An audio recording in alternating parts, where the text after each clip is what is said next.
just doing what Miami Dolphins do.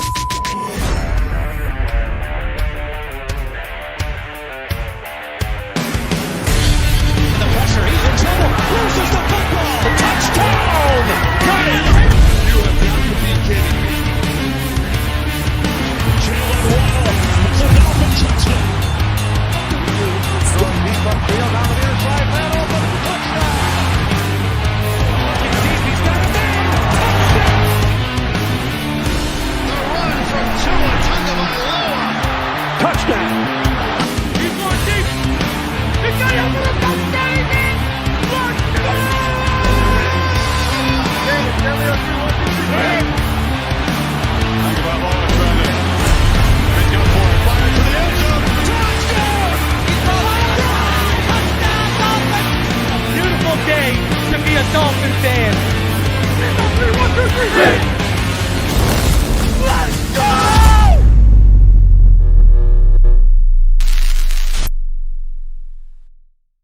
What is good, Fin Nation? What's good? It's your boy Reason, and we are back here with a breaking news episode. As just a little while ago, just over an hour ago, goodbye, Josh Boyer. Josh Boyer has been sent his pink slip. He's got an Uber called for him. He's been sent packing. He's got, if you are an old-time Phinside The NFL fan, you'll remember this reference. He's got his bus ticket on the way out of town, baby. Griffin Gaming donates $2, and he says, Fangio, Lovey, or Zimmer. Well, I put together a quick little list. Of some names I think we can go over and we can realistically look at now. I have not put on anyone, so, like, I see some people throwing out their names like Raheem Morris and anyone who's a lateral move, I'm not putting on the list. I don't think people are going to take lateral moves to come here unless, their coach gets fired and then the whole staff gets freaking canned and then they just move laterally. I don't think that's happening. So I got no lateral movement people. I got people who are either unemployed with experience or legitimate promotions, I think. So we're going to go over that. There is legitimate interest between the Dolphins and Fangio, something we've been talking about on this channel since last offseason. I told y'all that McDaniel wanted Fangio, that was his guy. What did I tell y'all last offseason? I told all y'all. And I'm surprised Danny Crossman ain't on the same Uber out of town. Maybe Ballgame was right. They're going to send him on 2 different Ubers, going 2 different ways out of town. But Danny Crossman shouldn't be that far behind. Let's be honest here. But speaking about this, I told y'all last offseason, they stuck McDaniel with Flores' guys with layovers, with holdovers. And now he's going to be able to make his moves. And I told y'all last offseason he wanted Fangio. That's why Fangio just took an advisory role where under the same umbrella, under the same tree in San Francisco when D'Amico Ryans was already there. Get familiar with what they do over there. So I think there's going to be and listen, I'm going to be working the phones all night tonight, and I'm going to be bringing you more information as I can.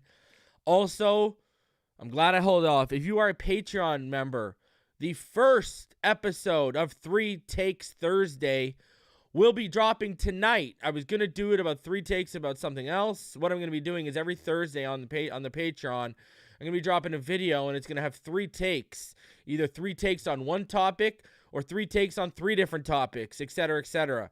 And that's going to be that's where we're starting on the Patreon, and I'm going to be adding to that as we move forward. So that'll be coming out tonight now after everything.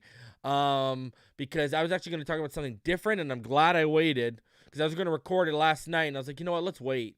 And I'm glad I waited, so that'll be coming out tonight. Loving the no more blitzes with cornerbacks 8 yards off the ball, says Aldo. Hey, man, you know, if they bring in a guy like Fangio, he's still going to want to be aggressive, right? He's still going to want to be aggressive, so we'll see. But I agree. Yeah. That cover 0, you know, you ain't going to see the cover 0 nearly as much. And now, something we've been talking about all season on this channel as well, especially since the Chubb move, do they start to move to transition to that 4-3 wide 9 defense where a lot of McDaniel predecessors, that's what they go to, right? Defensively. So, we'll see. We will most definitely see right now. Oh yeah, Fangio's with the Eagles now, right? He actually didn't take that 49ers job, right? He took the defensive consultant at Philly. Yeah, he was originally going to go to San Fran, and then he took the Eagles as a defensive consultant. Yeah, I forgot about that. I totally forgot about that. Anyways, let's get into this. We got a lot to go over. And let's start off with the big news of the day. Obviously, about an hour and 15 minutes ago, this was announced, and I think the GIF under... Yeah, Vic's with the Eagles. He was going to sign as a defensive consultant with the 49ers. Then I forgot he made that last-minute move to the Eagles. All right. So, I'm sure everyone's feeling like that GIF underneath. No, Reginald, he was on the 49ers staff as a consultant, and then he went to the Eagles. He barely lasted there. Source, and this was before Rappaport. This was before Tom Pelissero. Source, the Dolphins have fired defensive coordinator Josh Boyer after 3 seasons. And I mean, is anyone really shocked? Are you really shocked? Now, I know we had a good, little stretch there at the end. We definitely had a good little stretch there at the end. But the problem is, when you look at how that defense was stacking up, it just wasn't good enough. Heading into the wild card, right? We were the number 18 total defense. We were the number 27 passing defense. We were allowing 234.8 yards per game. We were the number 4 rushing defense. And we were the number 24 scoring defense. And we were the number 24 third down defense. And we were also 30th in takeaways heading in, after that regular season ended. And if you want to get real ugly, before we started that little Bill showing in that road trip, it was even, it just, we weren't good enough, right? The problem here is, I'm going to tell you exactly what the problem is. And I kept trying to tell people, and they kept not wanting to listen to me and say I was making excuses. What was the biggest difference between this year and the last 2 years of this team? The biggest difference. The biggest difference is we used to be a top 10, top 5 team in scoring, defense, and takeaways. We turned into a bottom half of the league, bottom third in the league, actually, in both categories. And the problem with that is that was our bread and butter. That was our bread and butter. We could give up yards because we'd get them back with the takeaways. We could give up yards because we wouldn't break. We'd bend, but we'd give up field goals. And Boyer's situational play caller, I said it again, I'll say it before. Boyer got exposed this year without Flores. It was evident everything we heard last year was clearly true in regards to Gerald Alexander and Brian Flores taking the play calling out of Josh Boyer's hands. Situationally, you saw it. We were not this poor situationally. And by situationally, I mean like third down, third and long, etc., etc. Situationally, we were not this poor under Flores. All of a sudden, Flores leaves and we become that. So, there were too many red flags. And on top of this, it's not even McDaniel's guy. These are carryovers that Garfinkel and Greer put on him. Just like Liam Jackson Liam, I might as well combine them. Liam Eichenberg and Austin Jackson. Same thing. Same way they forced Boyer and Danny Crossman, they forced Liam Eichenberg and Austin Jackson on this guy. All because because of what capital's been sent.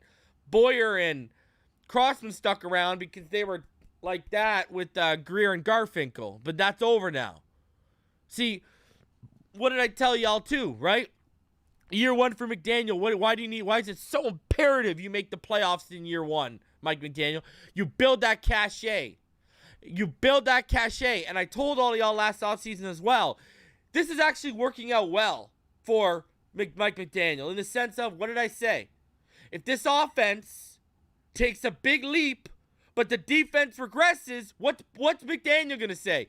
McDaniel's going to turn around and say, well, I did the job you asked me to do. I came in and made the offense way better, which, again, finished the season as the number 6 total offense, the 4th passing offense. It was number 2 when 2-0, right? It was number 2 after the Green Bay game.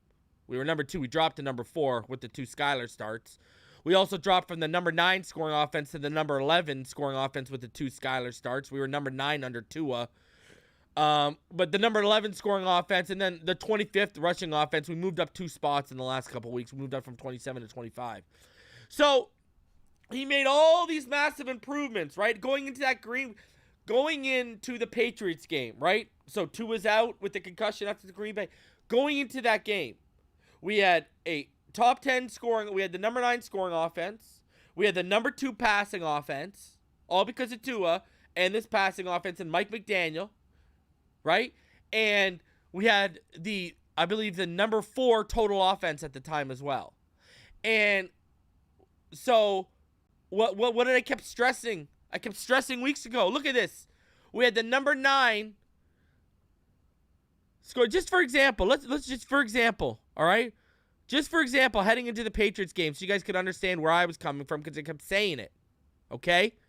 Heading into the Patriots game, we were the number 9 offense. We were scoring 24.3 points per game heading into that Patriots game, week 17.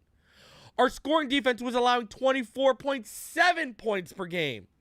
So we had the 27 scoring defense, which was allowing more points per game than the number 9 scoring offense, which we possessed. That's unacceptable. You put up a top 10 scoring offense, and your defense has regressed so much that they're allowing more points than a top 10 scoring offense is scoring. That's unacceptable. Because what is that telling you? It's a crapshoot. It's a crapshoot. Yeah, we're going to be put up top 10 in points, but what defense is going to show up? What good is being a top 10 offense if your defense is allowing more points? That's nullifying all the progress we made as an offense. If we would have got back to what people don't realize is the last 2 years, man, we were allowing around like 18, 19, 20 points a game. If you're allowing 18, 19 points a game and you're scoring 24.3, my friends, heading into that Patriots game, we would have had a lot better of a record than 8-7.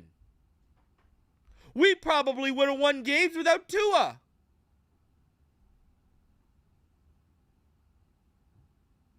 That 6 points is huge in the NFL. Going from 24.7 to like 18.7, that's huge. That's a touchdown. It was just unacceptable, and you knew it wasn't going to fly. Now, all of you might be wondering, okay, Reason, what about the rest of everyone? What's happening with the rest of the staff? Well, here's the deal, according to Barry Jackson. The Dolphins also dismissed safety coach Steve Gregory and outside linebacker coach Ty McKenzie after 1 season. Boyer was involved in both of their hirings. Austin Clark, inside linebacker coach Anthony Campanelli, both holdovers from Flores' staff, and Sam Madison and McDaniel hire do remain. Now, I said to y'all this week, I thought if Boyer gets fired, everyone cleans house, and I knew Sam Madison was going to remain. I kept telling y'all, Sam's sticking around because McDaniel was here, and McDaniel had a part in that hire. So Sam ain't going anywhere. Now, they have kept a few holdovers in Austin Clark and Anthony Campanelli. Austin Clark, hey, man, with what our defensive line has done, I got no problem with keeping a guy like Austin Clark. I think he's done a fantastic job up front with our defensive line. Now, Anthony Campanelli, I'm indifferent about because what has he really had to work with? We've literally given him chicken, S-H-I-T, and asked him to go make chicken salad. Right? So, listen. The Campanelli, I'm fine with. Austin Clark, I'm totally fine with. Sam Madison, expected. But this is going to be an overhaul, people. And it's going to be very interesting to see what comes in. It's going to be very interesting to see what happens and how this progresses. Now, the next question everyone's going to have is, who are some candidates, Reason? Who do you like? Who's out there? Who could be looked at? Well, I'm going to go over that in just 1 second. But before I do, I got to show all y'all this. Marcel Louis-Jacques, at the same time that Josh Boyer was canned, this is what he said. The Dolphins lost several key starters to injuries this year, but it wasn't enough to save Boyer's job. What did I tell y'all? Right? When they did the splits halfway through the year, we were allowing 31.5 points on the road, but we were only allowing 18 points at home. So they were performing at home with the injuries. It wasn't traveling on the road. I kept telling all y'all. And right there, consider them very much in the Vic Fangio sweepstakes. And this is something I heard last year, that this is who he wanted. This is who he wanted. Now, Marcel was asked, is this, are you just, hey, Marcel, are you just throwing, S-H-I-T at the wall and hoping it sticks? Or, what are you doing here? He was asked that. And, this is what he said here. Let's go over here. This is what he said here. Right there. You see it. You see the tweet. And then he's asked right there, is the Fangio comment sourced or a speculative comment on your part? Just curious. And Marcel Louis-Jacques from ESPN says sourced. Says sourced. He says sourced. So that is sourced right there, okay? All right? And I've told y'all since last offseason, that's who we wanted. That's who he wanted to bring in last offseason was Mike McDaniel. And I told all of y'all Greer and Garfinkel wanted him to keep Boyer and Crossman. I told all of y'all this last summer that he wanted Fangio. That's why I take credit for a lot of the Fangio hype in this fan base. So, yeah, there you go, right in front of your eyes. It is sourced right in front of your eyes, my friends. Right there. And I'll be working the phones tonight. I'll see if I can get an update for all the Patreons and for all the channel members. Patreon.com/Phinside The NFL. You can see it right down there. I'll also be dropping my first episode of 3 Takes Thursday on Patreon. And I think I might move it over to the channel members only. I don't know, but it might be a Patreon only thing to start off because, YouTube channel members, you guys get the emojis, you get a few other perks that Patreons don't get. So I might leave those videos for the Patreons. And then once a month, I'm going to do a Patreon and channel member only Q&A. So once a month during the off season. All right. So, anyways, there you go. Right in front of your eyes. One more time. Vic Fangio. Consider them very much in on the Vic Fangio sweepstakes. And then Marcel Louis-Jacques goes ahead and confirms that is sourced. That is sourced. So smash that like button. Over 400 of you in the room. Smash that like button. Subscribe if you're new.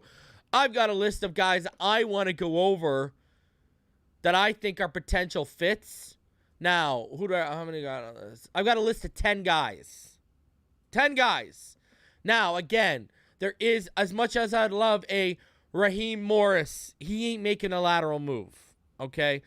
Unless I'm not taking anyone. No one on this list is going to have to make a lateral move, all right? No one. All right? And there is one young pup coach that I would be interested in now that I think about it, and he's on this list. So let's go over this list. Here's my list. So at the top, we got the Vicky boy. We got Vic Fangio right at the top there. I mean, y'all already know what time it is. Do I really got to, Vic Fangio? I mean, hey, 19-30 as a head coach. He's not a head coach, okay? But this man, we're talking about defensive coordinator since 1995, right, in the NFL. First defensive coordinator job in the NFL, Panthers, 95-98. Then he was defensive coordinator for the Colts from 99 to 2001. Defensive coordinator for the Texans, right? In Baltimore, 2006-2008. Special assistant to the head coach, defensive assistant. Linebackers coach there. Then he became the defensive coordinator at Stanford. 2011 to 2014, he was Harbaugh's boy in San Fran. And, then with the Chicago Bears, and then he got his head coaching gig, and now he is the defensive consultant for the Philadelphia Eagles. So, I mean, I'm just saying, this is the top of everyone's list. He coached Bradley Chubb, right? We think he can get the most out of this pass rush. He can, I don't think there'd be a lot of turnover. I really don't think there'd be a lot of turnover. Now, these are not in order, by the way, other than Vic Fangio. Vic Fangio's at the top of the list, but other than that, it's not in order underneath, FYI. I just put together names quickly before we went live. I got together 10 names. I thought that made a lot of sense. So Vic Fangio, he's at the top of everyone's list. Not going to be a ton of turnover. He can work with our current personnel, and I think he can get more out of it than what obviously Boyer could just based off experience alone. Number 2, Steve Wilks. He's a current interim head coach for the Carolina Panthers. Now, he finished with 6-6 with the Panthers. He put it together. Again, a guy, he's been a defensive coordinator in the NFL, right? going back to what I think wasn't he the 2017? I think was his first defensive coordinator shot with the Carolina Panthers. But he had been a defensive coordinator all throughout like the collegiate level and stuff like that before that, and then he was a defensive backs coach and a secondaries coach before that. Obviously, got fired after 1 year in Arizona. Right? Then he became the defensive coordinator with the Browns. Then he went to Missouri.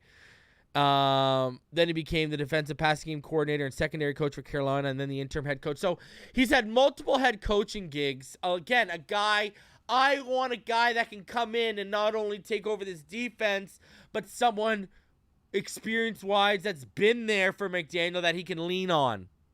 Right? Right? So, that makes a lot of sense. Steve Wilks is a very, very interesting name. Very interesting name. Number 3 for me, Marvin Lewis. Everyone forgets, man. We're talking about a guy, 15 years as the head coach for the Cincinnati Bengals after being the defensive coordinator with the Redskins. He was the defensive coordinator for that amazing 2000 Baltimore Ravens defense, right? From 2006 to 2001, he was with the Ravens. Now he's been a special advisor after being a co-defensive coordinator in Arizona State. He's a special advisor. I really like Marvin Lewis. Marvin Lewis would make, if you could get Marvin Lewis, oh my God. Oh my Lord. I mean, that's a name that I absolutely love on that list. Now, I don't know if he's going to come out, but I mean, you're talking about a guy. He's literally was a defensive coordinator for arguably one of the greatest defenses of all time. Like, literally. Number 4 for me, again, another guy with legitimate experience, Mike Zimmer, former head coach of the Minnesota Vikings. Okay. Another guy, now I think he's an analyst at Jackson State now, but defensive coordinator for the Bengals under Marvin Lewis for a bit there. Defensive coordinator for the Falcons before that, and the Cowboys. And then before that, obviously, Washington State, Missouri, et cetera, et cetera. But again, another guy with head coaching. And I mean, we're talking about a guy who was 72-56 as a head coach with Kirk Cousins and all that. Mike Zimmer is another name don't overlook here. That's a very interesting name to me. We're talking about a guy with legitimate, he's got playoff experience as a head coach. Zimmer is a guy I like too. That defense was always good under Zimmer. Right? Think of all the guys in that linebacking core and on that defensive line that came up under Zimmer over there in Minnesota. Right? I think Zimmer's a really, really good one with a lot of experience. Again, someone he can lean on. And Paul says, what about schemers and a lot of 4-3 guys on your list? Brother, I'm going to tell you, you want the rude awakening? You want the rude awakening? Let me put that comment up. Brother, be prepared. Be prepared. Anything is on the table. With the way this defense is currently built, they can convert to a 4-3 pretty easily. Right? Look at Jerome Baker. He better fits a 4-3 wide 9. Look at all the talent we got up front. All that talent we got up front. You can convert to a wide 9 4-3 very easily. You just would need to tinker with the back end. But the second level needs to be rebuilt as it is. We run a hybrid 3-4, 4-3. So I think anything's on the table here. Listen, 3-4 guys are very specific and hard to find, right? Very specific and hard to find. Now, the next name on this list, I got Gerard Mayo, inside linebacker coach in the Patriots, right? Now, I know people are going to see the Patriots and say, oh, but Gerard Mayo is a hot candidate to be a defensive coordinator. Former player. He is a big-time name. There was a lot of rumbling around him last offseason. And, hey, he's been at that job since 2019. And listen, You know, he's a great player. If you're going to go young, Gerard Mayo is an interesting. Now, I'd prefer Fangio, Wilkes, Marvin Lewis, Mike Zimmer over him all I can. All day. All right? I would. But we're got to look at other options in case here. I can't just sit here and put other guys that, you know, we can't just sit here and put veteran guys. So the first four were the vets. Now, one to watch, I think, is Chris Kukurik, defensive line coach for the 49ers. Obviously, do I have to go into the tie, right? He's been there since 2019. He was actually the defensive line coach in Miami in 2018. Defensive line coach from 2010 to 2017 in Detroit. He hasn't had a coordinator shot, but I could see this being a buddy move or a promotion if they can't get one of those. If they can't get one of those, a Fangio, a Wilkes, a Marvin Lewis, a Zimmer, someone with a lot of experience, because of the tie and because of the defense I think McDaniel wants to run. Remember, when they invested all that money in Bradley Chubb, I kept asking all y'all, guys, they're moving that money up front. They're taking off the back end. Are they moving to a 4-3? Because that's what you do in a 4-3. You spend all your money up front in the front seven. So I think Chris Kukurik is someone to watch here as a defensive line coach. Lovie Smith. The man, he's been to the Super Bowl twice as a defensive coordinator for the Rams in 2001 and as a head coach for the Bears in 2006. We're talking about a guy who's got a ton of experience as a defensive coordinator and as a head coach. Now again, more of a 4-3 guy, but I really respect the hell out of Lovie. I really do, man. He's 92 and 100 as a coach at the NFL level. He's been to the Super Bowl as a coordinator. Again, another guy with experience he can lean on. Big fan of Lovie Smith and what he does. I think he got the raw deal in Houston. So, and Paul L. Paul, you're coming with the good comments right now, brother. I love it. Paul L. makes another good comment right here. Paul L. makes a great comment. Lovie builds mean defenses, brings a real identity, brings a culture, Paul. A culture it feels like we don't have right now. Right?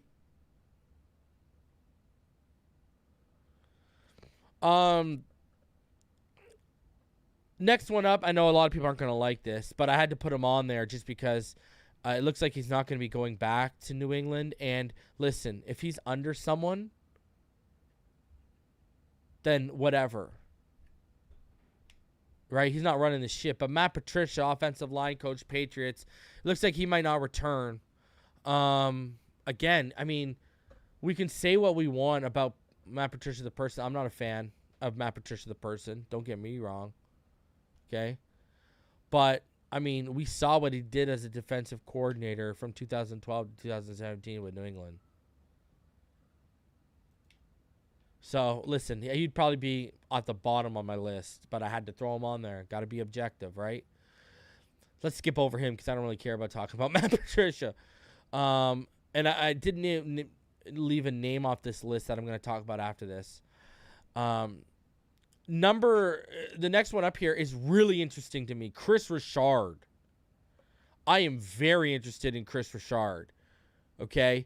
Now, everyone might remember he played, obviously. If everyone remembers, he played in Miami. What was he? I think in 2005. He stayed for like a cup of coffee. I want to say he stayed for like a cup of coffee, maybe. So yeah. Listen. the reason why I think this is very interesting to me, right? The reason why I think this is very interesting to me is, again, another guy who's been very sought after. Chris Richard is a guy who there have been rumblings about him getting defensive coordinator jobs over the last couple of years. Now, he was defensive coordinator for the Seahawks in 2015 and 2017. Obviously not as intriguing as the top guys. Defensive back coach for the Saints. That's where he is right now. He's a co-defensive coordinator and the secondary coach after being promoted from defensive backs coach. Very interested in him in terms of, I know a lot of people aren't going to like him, but I think they're gonna. That's a name that if we don't get a Fangio or something, they'll kick the tires on him. They'll kick the tires on him. Now, next one on this list for me is Eric Washington. He's currently the senior defensive assistant and defensive line coach for the Buffalo Bills. For me, you look at what that defensive line has done. It's been absolutely fantastic over in Buffalo. I mean, you saw what he just did to us in the playoffs. Again, another guy who he was a defensive coordinator for the Panthers 2018 and 2019, but he's majority been a defensive line coach, but he's going to be up for promotion, right? Because of how that line produced this season for them. I could see him getting an interview. I really could. So, listen, you want my preferences off this list? I'll give you my preferences off this list. Fangio over everyone. Then after that, Steve Wilkes, Marvin Lewis, Mike Zimmer, and Lovie Smith. Then everyone else. All right? And if I had to pick from Gerard Mayo, Chris Kukurik, Matt Patricia, Chris Richard, Eric Washington, Gerard Mayo, to me, is very interesting. Former player, been very good as an interior linebackers coach over the Patriots. There's been a lot of hype over him in coaching circles. Gerard Mayo would make a lot of sense to me. Or if he's going to go after his boy, Chris Kukurik, from the defensive line coach from the 49ers. As far as Matt Patricia, I'm good. Chris Richard's intriguing to me. And Eric Washington is intriguing to me. Now, a couple of guys who I don't have on this list that I want to talk about. John Fox. Now, John Fox, I don't think he right now is a senior defensive assistant for the Indianapolis coach. Obviously, head coach from 2015 to 2017 for the Chicago Bears. Before that, head coach for the Broncos from 2011 to 2014. And then the Panthers head coach from 2002 to 2010, and defensive coordinator before that from 97 to 2001 for the Giants. Listen, he took that Kerry Collins. Remember that Kerry Collins-led Giants team when they went to the Super Bowl? He was the defensive coordinator. So, for me, John Fox is a name I'd like. I just don't know. The reason why I didn't have him on my list, as you look at it, I mean, his last 3 jobs before this defensive assistant have been head coach. And he's 67. Now, hey, if he wants to take the bag and come to Miami, John Fox would go near the top of my damn list. John Fox would go right up there near the top of my damn list.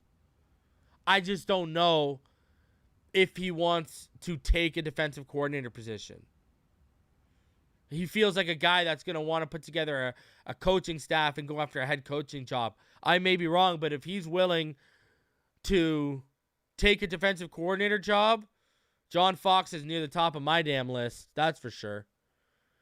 Another name that I saw in the chat after the fact, so I didn't forget about John Fox, but a name I saw in the chat that people are talking about, and it's a good name, and I forgot him. I admittedly forgot him. But this is what I'm going to say. Joe Woods. Joe Woods, he was just fired about, 11 days ago? by the Cleveland Browns. Again, he has a tie to Mike McDaniel when the San Francisco 49ers as a defensive backs coach and a passing coordinator. He was there in 2019.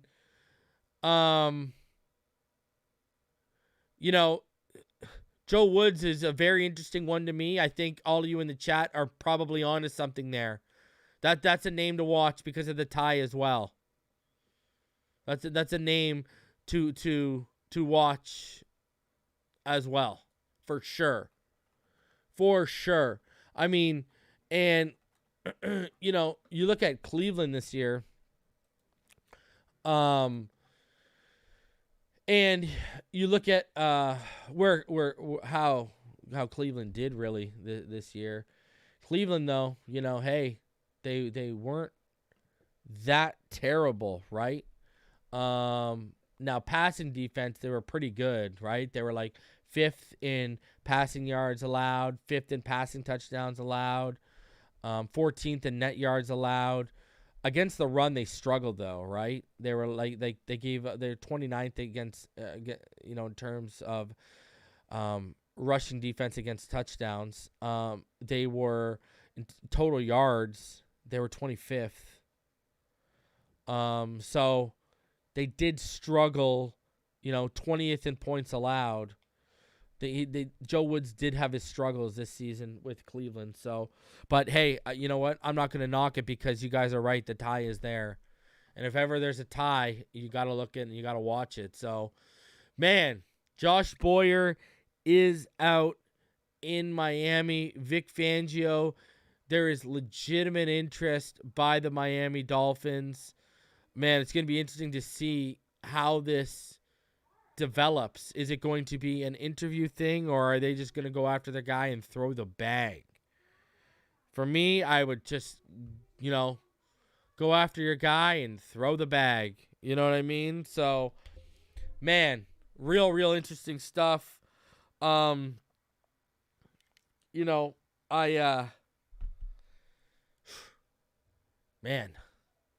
who would have thought? We were all starting to sit there for a couple of days and just wonder, oh man, we're starting to see coaches get axed and coaches fall by the wayside, and